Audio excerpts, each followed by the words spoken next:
नमस्कार, मैं श्वेता और आप देख रहे हैं द इंडिया मूव्स।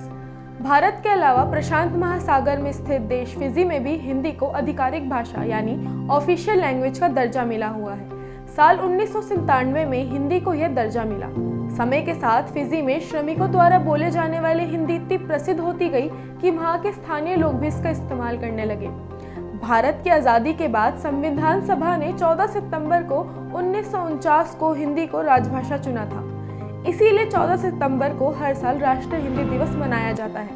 पहली बार राष्ट्रीय हिंदी दिवस साल 1953 में मनाया गया था। इस दौरान लोगों को हिंदी का महत्व बताने के लिए कई तरह के कार्यक्रम होते थे। लोगों को हिंदी लिखने, पढ़ने और बोलने के लिए प्रोत्साहित किया जाता था।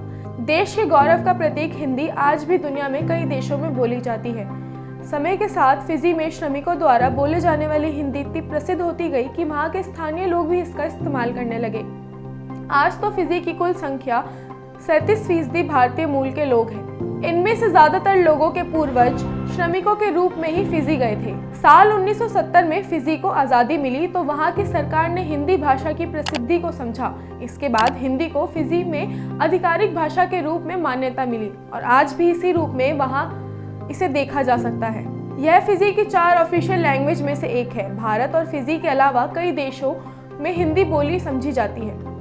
इनमें भारत का पड़ोसी देश नेपाल भी शामिल है। वहाँ भले ही नेपाली को आधिकारिक भाषा का दर्जा मिला है, पर भारत से जाने वाले धड़ल्ले से हिंदी का इस्तेमाल करते हैं और नेपाली भी इसे समझते और बोलते हैं। खासकर उन देशों में जहाँ अप्रवासी भारतीय काफी संख्या में रहते हैं, भारत की आधिकारिक भाषा हिंदी आज दुनिया में 4थी सबसे ज्यादा बोले जाने वाली भाषा है। एक अनुमान के मुताबिक पूरी दुनिया में 80 करोड़ से भी ज्यादा लोग हिंदी बोलते और समझते हैं। भारत के अलावा पैसिफिक ओशियन में स्थित फिजी में भी हिंदी को आधिकारिक भाषा का दर्जा मिला हुआ है। दरअसल यह 19वीं सदी की बात है, जब फिजी अंग्रेजों का उपनिवेश बना और वहां अंग्रेज अधिकारियों को वर्कर्स की जरूरत महसूस हुई। फिजी में स्थित गन्ना उद्योग को चलाने के लिए उत्तर भारत के हिंदी बेल्ट के रूप में जाने वाले क्षेत्रों से अंग्रेज श्रमिकों को फिजी ले गए। वर्तमान में क्षेत्र में उत्तर प्रदेश, बिहार, राजस्थान जैसे राज्य शामिल हैं। इनके अलावा भारत के अन्य हिस्सों से भी श्रमिक फिजी ले जाए गए थे। उनके साथ साथ हिंदी भी फिजी पहुंचने लगी। समय के साथ साथ फिजी में एक अलग तरह की हिंदी का विकास होता गया।